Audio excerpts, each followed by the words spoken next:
As far as I know, I didn't hear otherwise. Okay.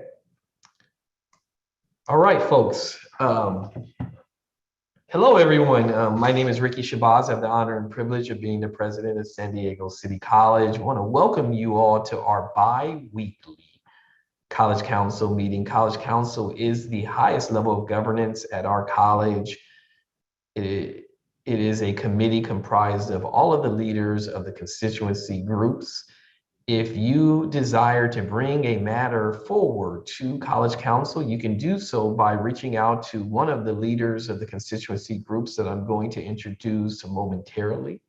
Or you can reach out to the president's office. I want to thank Janelle Rodriguez. She is standing in for Aaron Flanagan. Aaron is working on a special assignment, and Janelle has done a wonderful job with our meeting minutes and keeping me to task. And she is one of our newest members of the San Diego City College family. So if you would like to place something on the agenda, you can reach out to one of the individuals that I'm going to introduce momentarily, or you can reach out to the president's office, and Janelle would be glad to help you get something on the agenda. Beginning with introductions, doesn't look like Paul is here. He is the past president of the Academic Senate. Tilly Chavez will be joining us a little later. She is the vice president of instruction. We have one of our amazing deans. Robbie is the chair of the Institutional Technology Council. Present. Caesar is our information officer. Present. Jocelyn represents the supervisory group. Present. Filling in for Nadia, who is the chair of chairs, is Sean Bacon. Here. We've got Susan Murray, who's our dean of institutional effectiveness and the chair of improv. Present. Masa is the administrative representative, one of our deans. Victoria, the president of the Associated Student Government. Present. And Victoria, I have not forgotten about our lunch or dinner. Janelle is trying to set that up with you and Adon. Good to see you, Victoria. John is our Vice President of Administrative Services. Present. Marciano, the Acting Vice President of Student Services. Present. Don Ryan, President Classified Senate. Present. It doesn't look like Darius is here. Maybe he'll be joining us later. These are your leaders of the constituency groups at San Diego City College, representing the areas that I mentioned as we introduce them. I would like to take a motion for approval of the meeting notes from October 26th. They should have been in your email packet for today's meeting. Well, Ricky, I move that we approve. Thank you, Robbie. Moved by Robbie. Is there a second? I second. I believe that was a second by Jocelyn. Yes. Any discussions, corrections to the meeting notes? Hearing none, all in favor, if you could either raise your hand virtually or use the reaction button in the green dot. This meeting is being recorded and it will be uploaded onto YouTube, as well as the meeting notes appear on our landing page for our committees under College Council. I want to thank Victor and Caesar for making sure that those things get uploaded. It looks like the motion passes, and moments ago, you should have received a communication from me just reminding us of the San Diego City College love, with the header to remain being kind to one another. There are a lot of distractions, folks, going on in the world, whether you should wear a mask, not wear a mask, whether you should be vaccinated or not be vaccinated. We respect the rights of every single person. And we know that you all play a huge role in the success of our students in our college. And as we have already launched the phase back to in-person, we ask that everyone be reminded that colleges should be a place where ideas can be debated and discussed. But at the end of the day, we all go to lunch, we all have dinner, we all support our students. Every single member of this community is important, regardless and respective of where they stand or how they view things. A college is a place of learning, and I had a chance to meet just yesterday as I was giving a tour of the campus, happened upon our Mesa Center, and Raphael was there, AKA the corner man, runs one of the most successful college programs here at City College, and he reminds us of the learning culture. We're in a learning culture. There's going to be disagreements, but we disagree in the best of spirits. And at the end of the day, we are all colleagues. And we are committed to social justice. So we know that our students are facing very real challenges with this pandemic, which is why there is the need to get back to in-person, nearly like we were prior to the pandemic, because students need access to Wi-Fi, they need places to study, they need places to bring their children and childcare and a host of other things so that they can access the middle class and complete whatever their course of study it happens to be. And so I met with the managers early last week and requested that they begin to be on campus. Many of them had already been on campus 4 days a week, because we're realizing that there are needs with signage. There's a lot of work. You heard last college council meeting with the science building. We're turning on lights. We're going into areas of the campus that people haven't been in for some time. And that work needs to be done now to ensure that when we get here in January, that John Parker and the vice presidents and I can make sure you all have the things you need. Now, there are some of you who have submitted your request and they're sitting off the coast in Long Beach somewhere waiting to be brought into port so that we can get you some of those computers and other things that you've requested. But we're making every effort. We are very fortunate to have a rather decent, healthy budget in her federal stimulus to be able to get people the things that they need. And so continue to work with John Parker's office to get the stimulus request form or the HERF request form, and work with your vice presidents to get the things you need. Now, when you order something such as a riser desk or a camera, remember that we have limited staff and facilities in other areas. And so it takes some time to get those things set up. And it actually might require you opening the box and helping to set some of those things up when and where you have that skill set. So again, just wanted to remind us to, campus safety continues to be our #1 priority. And the managers are in fact back, as many of our employees are as well. Some people never left. Had a chance to shoot a video today in our high-tech center. Want to send kudos to the DSPS office, because they're one of many offices that frankly never really left, because our students who are in DSPS require the technology that is only accessible to them in the high-tech center. So somebody had to be there to make sure that our most deserving students had the resources to be successful in their courses. With that said, I am going to turn it over to our acting vice president of student services, Marciano Perez, who will provide an overview of tomorrow's Veterans Day program. Marciano? I'm here. Thank you, Dr. Shabazz. So tomorrow is the college's celebration of Veterans Day. I'm going to go ahead and share my screen if I'm able to. Not even able to share. Sorry about that.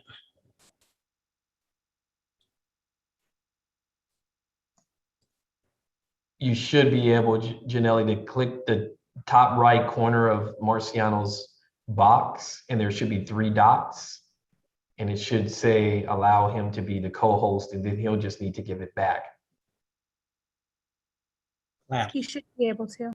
Awesome. Thank you. So this is our program for tomorrow. As I mentioned, tomorrow at 11:30 in the A building patio, we're going to do a in-person as well as streaming it live on YouTube for folks to be able to see the ceremony. We're going to have we're We're going to have the JROTC from San Diego High that's going to come and post the colors for us. So with our partnership with San Diego High School, we're going to have someone, one of our adjunct faculty members who's going to sing the national anthem. We're going to have our ASG folks who are going to do the Pledge of Allegiance. And then we have some distinguished speakers that are going to be there, including someone from our own San Diego City College Foundation, who is a veteran, and she'll be delivering one of the keynotes, as well as one of our counselors in mental health. And one of our students, our ASG students, who is a veteran, is also going to be speaking, as well as one of our counselors from DSPS who works with our veterans and is a former vet, who is also going to be doing that. So we've got a great program in store for folks tomorrow. So if you're on campus and want to stop by the A building patio, we encourage you to stop by to help us celebrate our veterans. And if you are not on campus and want to join us virtually, you can go to the YouTube link there and watch the entire program. It should last about an hour tomorrow from 11:30 to 12:30. Thank you, Marciano, and thank you to Dr. Sanchez and Lori and the entire team over at Student Affairs who helped to put together this very worthy program. You know, as I enter into my, I believe, 5th year here at San Diego City College, I'm so proud of the efforts we've made around veterans. We have a new veteran center that Dora and the team is working to get the proper signage and awareness of the veteran center there. We have some grants that support veterans.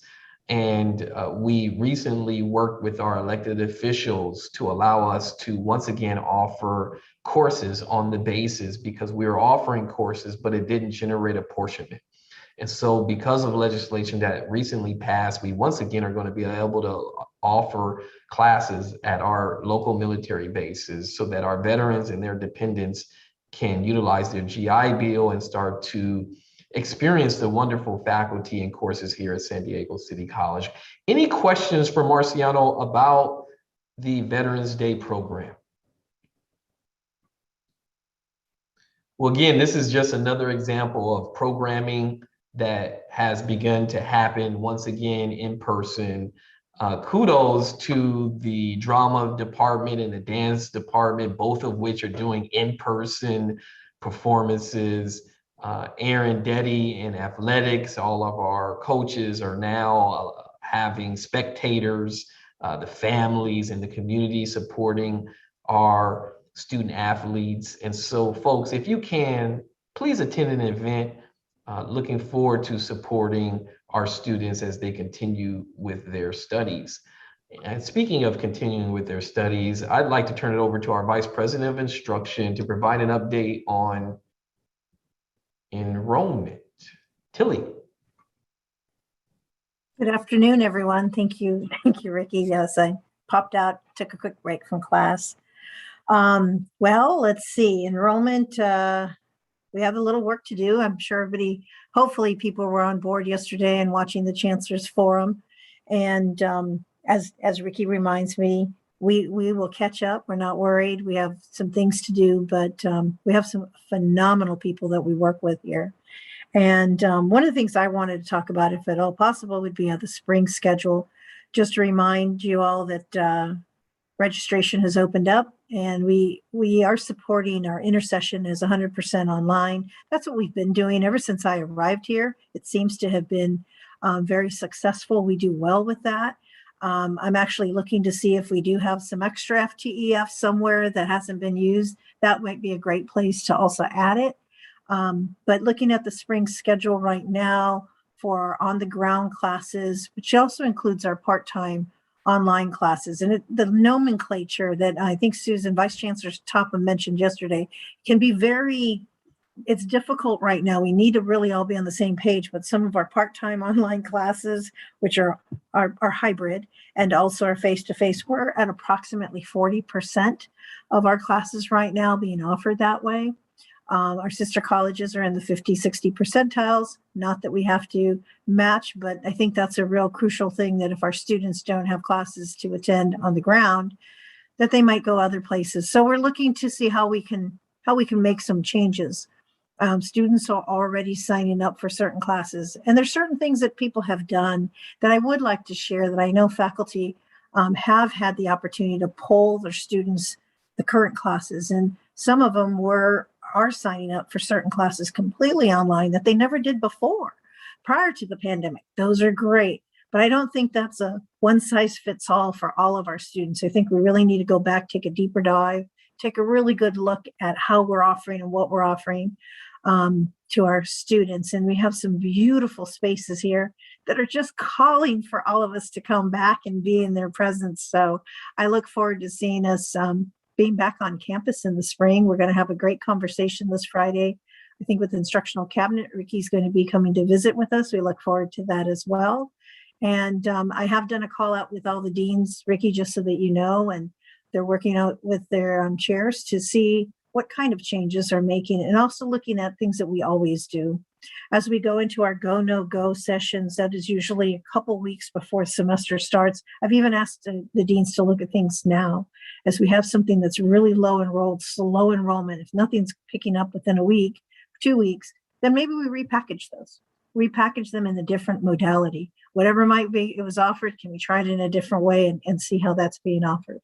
I do have a little bit of FTEF on the side, so I know that I could probably offer a couple of special things if needed as well. So some things are going really well, other things a little bit slower. I'm just looking to see how we can pick that up and open it up if anyone has any questions or suggestions.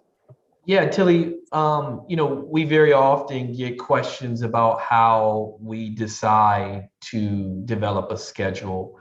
Could you speak to how the chairs and the deans are working collaboratively with you to determine the modality in which the courses are scheduled?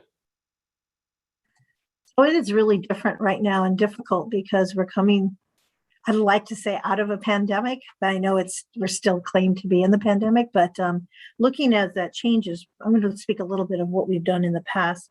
It's been a rumor out there that we roll the schedule. We never roll a schedule.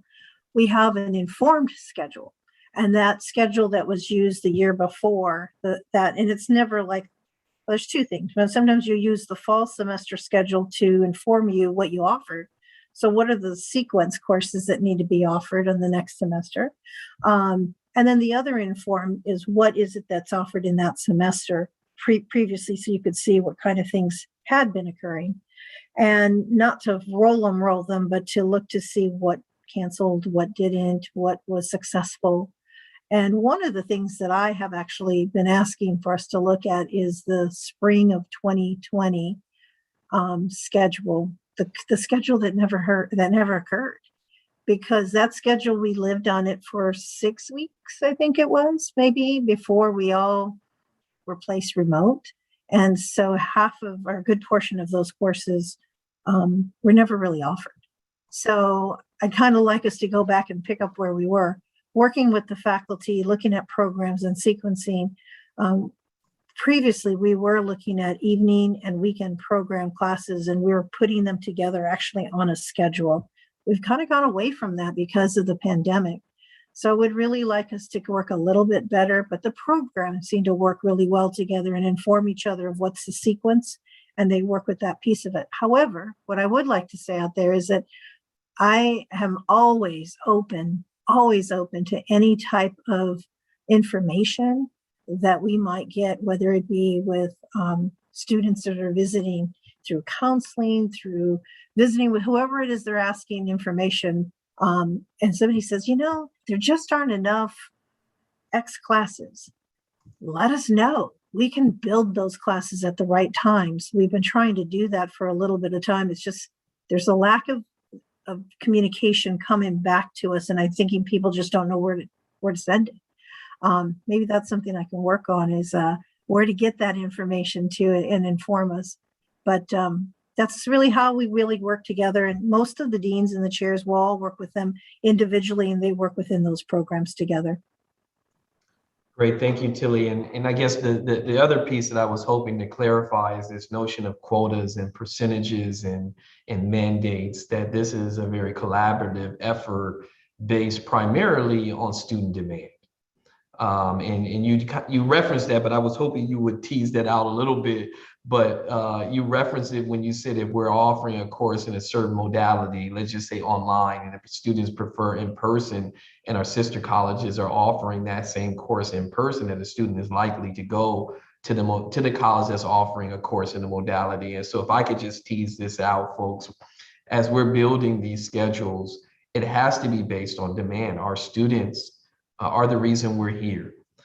Some may not like to hear that they are our clients, but when you look at the fact that they have choices, not only within our district, but outside of our district, they're choosing to go to places that fit not only their needs, but their schedule with work. We know that the average student at City College is in their upper 20s. Many of them have 2 or 3 jobs. Many of them have children. And so I'm going to launch an effort this spring that we had really begun prior to COVID, and that is, are we a child-friendly campus? Well, if our students have children and we're not a place that they can bring their children to study or use the library or do tutoring, all the things that those of us who went through college and didn't have children may have taken for granted, and the majority of our students actually have children, then students are going to go to places that are more child-friendly. And so I challenge and continue to challenge Robbie and our team in the library to work with CalWorks and Next Up and some of our programs that serve students who have children. We have to be a child-friendly place when the majority of our students have children. We have to be a college that is friendly to students who work jobs, because many of our students have jobs. And so it really is a paradigm shift that the college is a hub for supporting the students in which we serve. And so I'm looking for us to really communicate with our students to see and learn from them how we could, in fact, support them in the ways that they desire to be supported. Any questions for Tilly about the schedule? Hearing none, the other thing that we will work on, Marciano, Tilly, and Caesar will be working on a retention plan. Now, we know many of you have launched great retention strategies, but I can assure you that this is an area that we're going to actually be speaking about later today. And we've got about 18 items that we're going to assess. Some of them we're already doing, some of them we need to focus on a tad bit better than we have, because it is easier to keep a student than it is to go find a new student. And so I've asked Tilly and Marciano to work with the Enrollment Management Committee to ensure that that committee is meeting twice a month. We are down about 15%. That's roughly about 4,000 or so students who are no longer with us that were with us prior to the pandemic. We are very intentionally and aggressively going after those students to tell them that we are still here. We look forward to them coming back, and to highlight some of the things that those students may be interested in: financial aid, careers, and degree completion. And so I'm not worried, because this is the best team at the best college that I've ever worked at.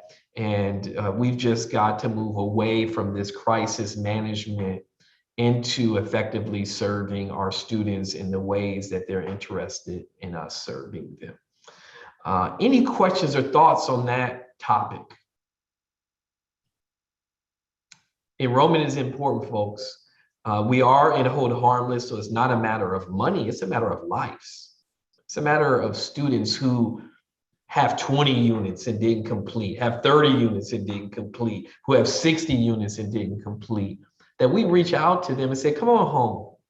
We're waiting for you. We miss you. It's time to get back to classes. Speaking about time to get back, we are planning to have a hybrid holiday party. Now, these holiday parties were a festive opportunity to get to see one another, in offices that we don't regularly get to interact. So we do invite people to come back to campus. Janelli is looking for some people to help her plan the holiday party. I voluntold Jocelyn and Sean Ryan and tried to get some folks from the different constituency groups. Please, y'all help Janelli out. This is going to be her first holiday party. We want to make sure it's one that's memorable. So what we envision we'll do is work with our cafeteria to do some Bach lunches. Maybe somebody can put in a phone call to Dr. Brady or Dr. DJ Rob to see if they can play a little music.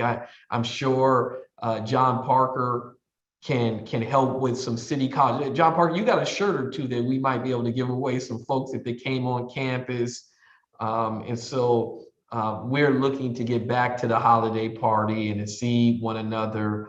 And so you'll be getting more information in the coming weeks, but the holiday party, and Caesar, you are correct as usual, is scheduled for December 2nd. So that'll be here before we know it. Actually, I think that's like the Wednesday after Thanksgiving or something like that. So you'll have some turkey and stuffing for Thanksgiving, and then you'll have maybe a turkey sandwich with cranberry sauce for the holiday party. Jocelyn.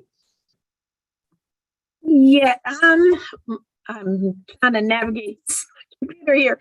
So I'm going back to the enrollment. Yes. So are we looking at offering evening courses, evening services? Are we going back to, the way we were operating before COVID? Well, I don't think we'll ever, Jocelyn, operate the way we did prior to COVID. But I get the gist of what you're saying. I just need to clarify that before I gave the answer, because somebody would have heard my answer and commented some way. So we'll never go back to the world pre-COVID, right? It'll all be about safety and mask and social distancing. But yes, I can, maybe Marciano, if I could, well, Tilly has her hand up. She may have saved you, Marciano. Yes, Tilly. Just wanted to, so thank you, Jocelyn. We are working on, and previously of doing our evening weekend to package things together. The way I was looking to do that was packaging student services or any services that kind of went with the program. That one of them was when looking at a PACE program. Another one was one that we had already had halfway designed, and then COVID hit and I just kind of put it away, but it was embedded in there. So it wouldn't be like you're sitting in an office waiting. It's breaks in between classes, and students are funneled towards the student services. And then that way people would know, okay, then services are gone, they're done. It's really done intentionally, but that's just kind of like the preliminary that I can offer. I thought right before I hop off, I heard Jocelyn, so I thought I'd come back on. Yeah, thank you. And I will shift to Marciano, because Marciano and Dan have been doing a great job of securing some charging stations as we look to roll out the Wi-Fi patio. Marciano, maybe you can provide an update on that, so it'll kind of address Jocelyn's questions about services and kind of what the plans are for the study jams. Yeah, so we're looking at ways that we can engage the campus when our students are here. And we know that students aren't just coming here during the day, that oftentimes our students are coming here in the evenings, or they're coming here after work and in between jobs. They're coming from work and they're waiting for their evening class to start. So we've worked to get some solar power charging stations. There's 8 of them that are going to be put up throughout campus. We're working on identifying a vendor that can come in and install them. They're here, they just have to be installed and bolted down. As you can imagine, given the population in downtown San Diego, we can't just put things out and let them be. So we want to make sure these things are secure, but these charging stations will allow students to charge their phones, to charge their laptops. There are USB ports, as well as electrical outlets in them for folks to be able to actually charge up their laptop while they're there. And as you all know, that Robbie and his team were able to increase Wi-Fi access on our campus and in some of the areas where we know the students hang out. So there'll be opportunities for students to really engage with the campus in different ways. So this is not just about having a door open for an office for folks to be there, but knowing that our students are here in the evenings, and they've got to have a place, a safe space that they can study, a safe space that they can hang out. As Ricky mentioned, some of them are bringing their kids, after school, and they're sitting there doing their homework with their, while their kids are doing their homework. So we need to be able to provide space for them to be able to do that in a way that's not at a cramped table someplace. And we know that all the libraries, the city libraries, aren't open necessarily the way that they were and things like that. So that's what our hope is with some of these outdoor spaces that we're trying to kind of reimagine. We're partnering to do some with the learning centers, the tutoring centers, to do like a study jam before finals. And then I've reached out to Amoja and to talk about math jams and how we might be able to kind of utilize outdoor spaces for those events as well. Yeah, and I see your hand, Victoria. Let me just add 1 second to a little bit about what Marciano, in addition to what Marciano is saying, Tilly, and I believe the team did a soft opening of the cafeteria. We did. So we're looking at, and when I say cafeteria, that can be misleading. Let me clarify. The space of the cafeteria where students can come inside and study.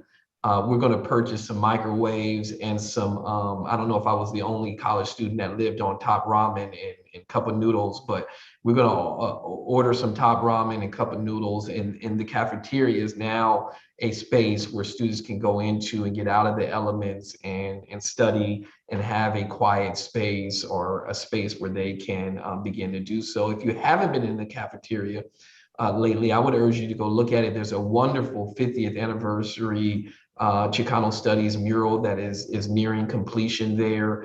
And so again, this is the reason why managers are transitioning back 4 days a week for those who haven't already been there 4 days a week, because we're getting these spaces, Jocelyn, ready for students. And here's the thing. A lot of time we hear the administration, like these suggestions really have to come from classified professionals, supervisors, faculty who are on the front lines of how do we serve students more effectively, right? And so when I go into certain offices, I can see the offices where the staff are working as a team to make their spaces more welcoming and to take into consideration what the student needs are. And so we've expanded that to the cafeteria, and we'll look to expand that into other areas. I know the library is having conversations about service hours. We're looking to survey the students to possibly use her funds, if that is reasonable, for maybe weekend hours or evening hours. And so we have to transition our college to be open during the time that the students want to utilize the services. Victoria, speaking of students, that was a great segue, right, to the reason why we're here. Yes, Victoria. I have a question or a clarification. So Yes. Even though classes will be hybrid, will all the student services be on campus, or they'll also be hybrid? I am going to turn that over to Marciano as appropriately. So great question, Victoria. We are going to have both.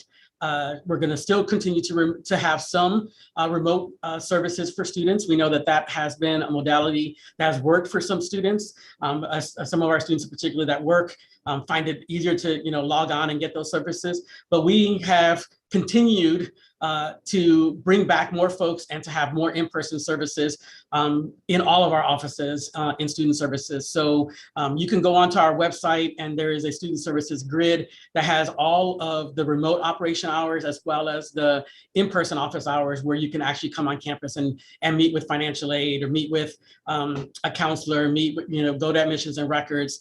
You can utilize the tutoring center. So most of those students, a lot of those student services areas and instructional areas are open, and they've been open. We just have to do a better job of making sure students know that they're open, because we've had folks back, as Ricky said, for a long time.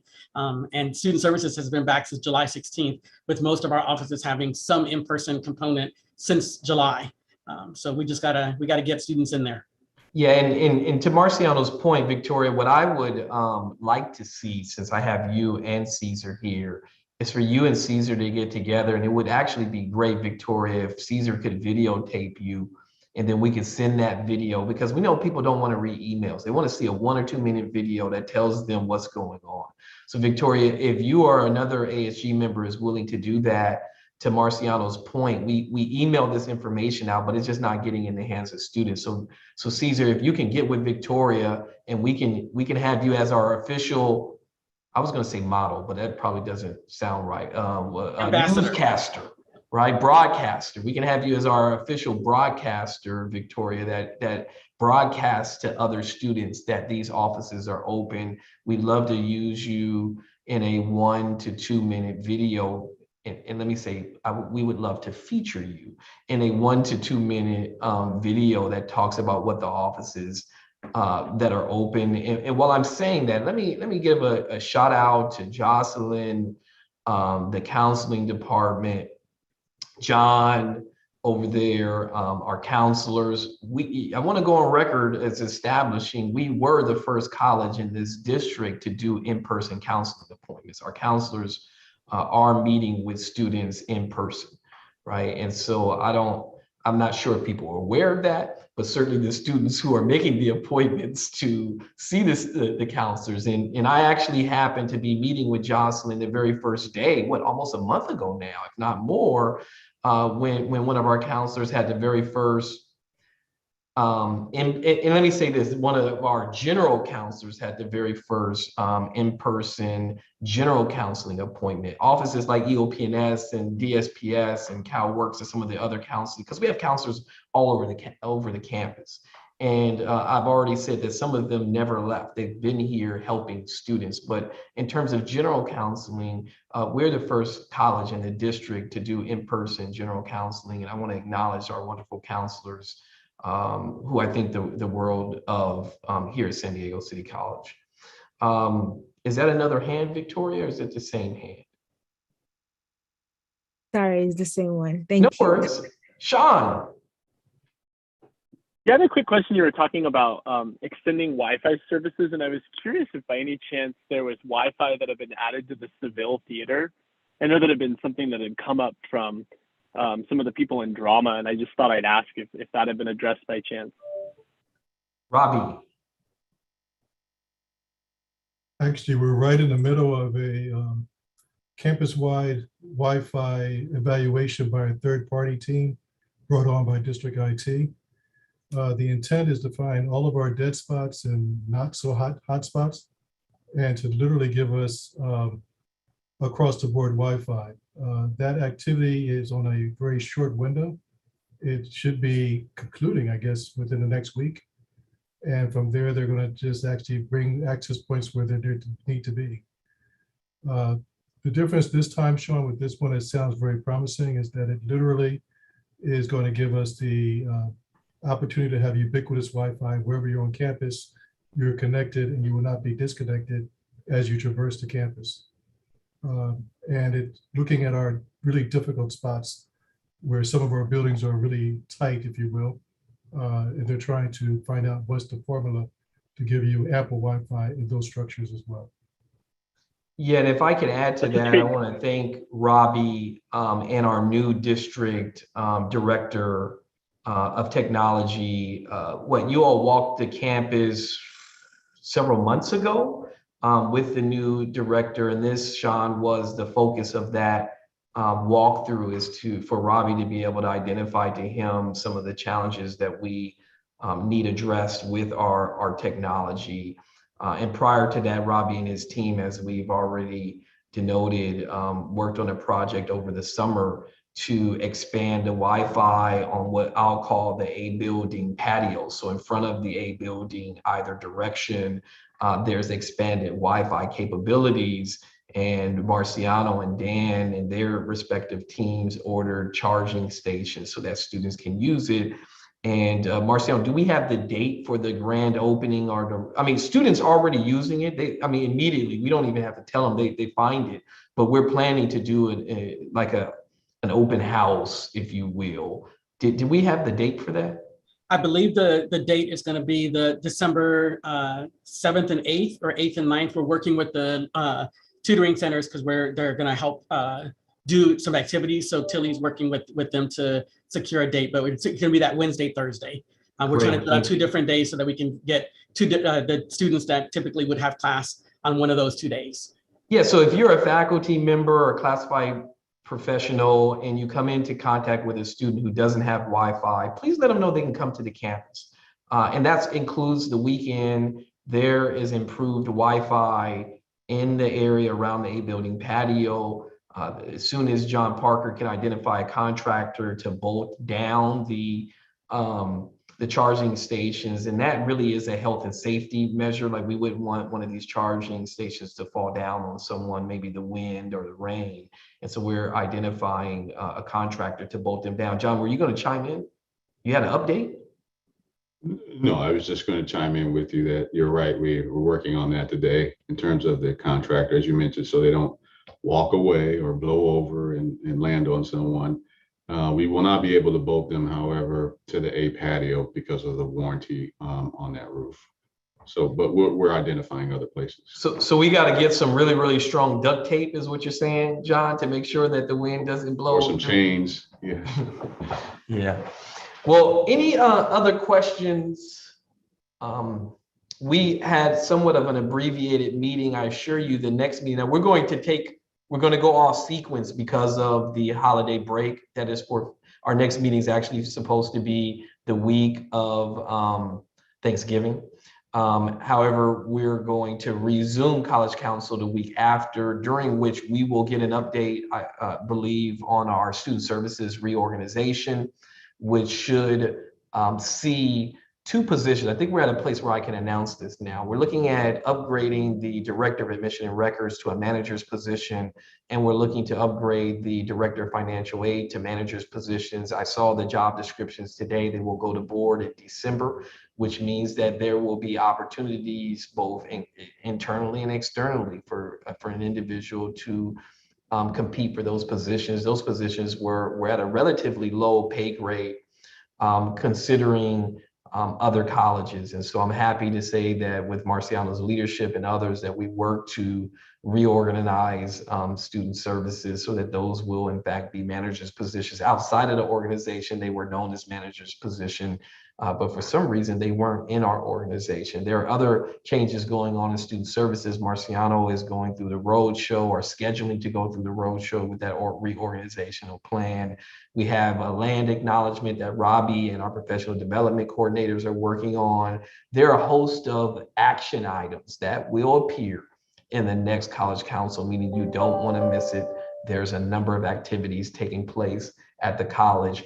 In the interest of time, because it was a relatively light agenda today, are there any announcements for the good of the order? Sean, Ryan, I saw the email today about adopting a family. Maybe you can share that with the audience.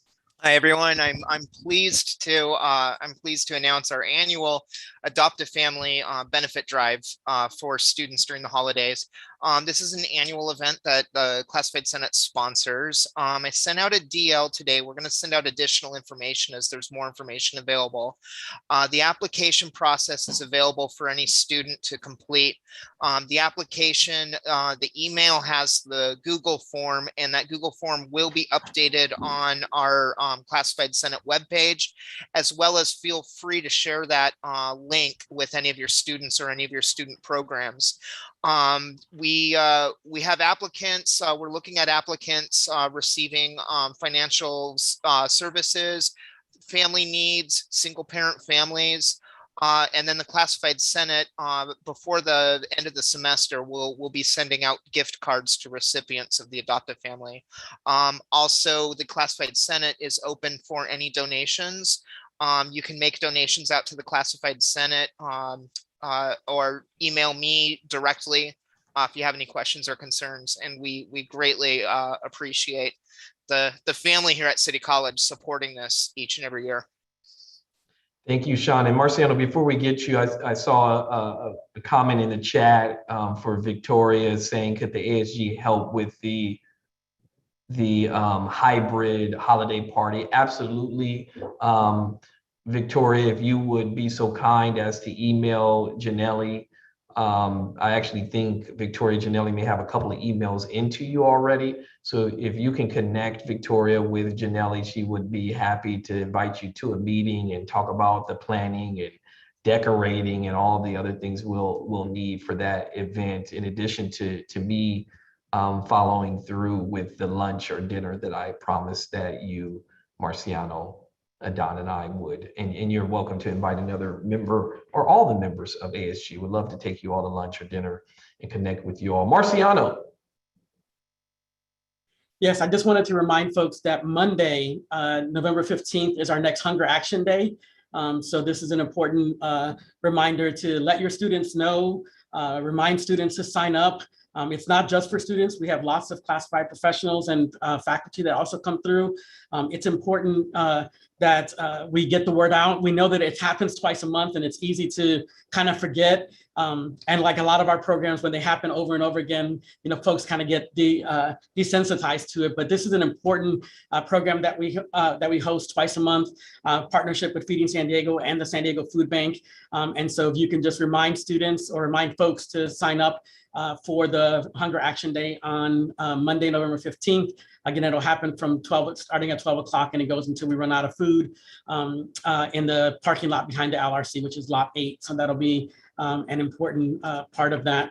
And I'm just happy to announce real quickly that today I was notified by the San Diego Food Bank that we've given out 82,558 pounds of food valued at over $130,000 since we started doing our Hunger Action Day. So they're really excited that we are one of the top schools in terms of being able to provide food to our students. We'd like for that to continue. So I'm just really excited to make sure that we're getting the word out to our students. We know that students have basic needs, and this is one way that we can address that in a real easy way. It serves our students. It's a quick way for our students to come in and grab food to be able to take home and serve their families. So please help spread the word. Thank and you. Volunteer.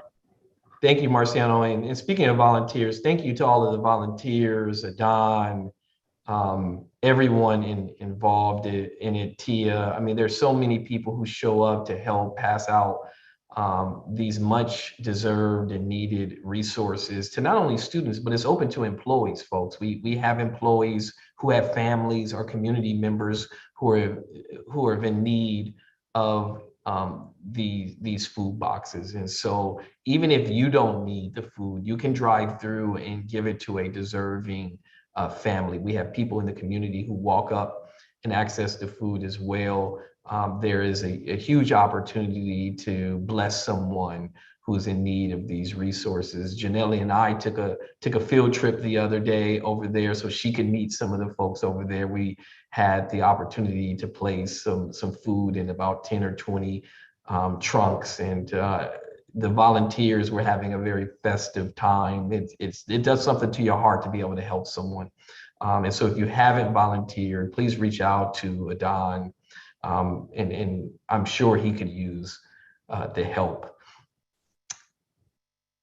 Caesar, I don't know if you can put the information that's in the chat here in the chat for YouTube so people have the information from Sean Ryan and the classified professionals on the adoptive family.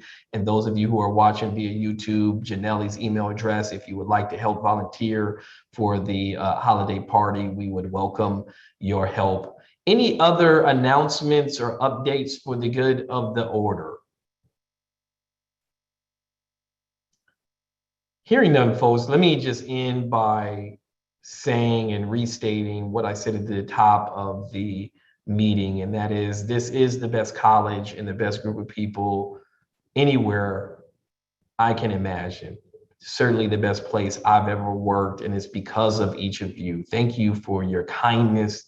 Thank you for your loving spirit. Thank you for helping one another and helping our students. Let's stay laser focused on the task at hand, and that is being safe and changing the lives of each other and the students that we serve. There are many polarized distractions out there that would keep us away from our core mission, which is social justice, equity, and educational excellence. Thank you all for what you do. If you have any questions or suggestions, please, pretty please reach out, and I would love to be able to meet with you. Take care, everyone. Enjoy the rest of your day.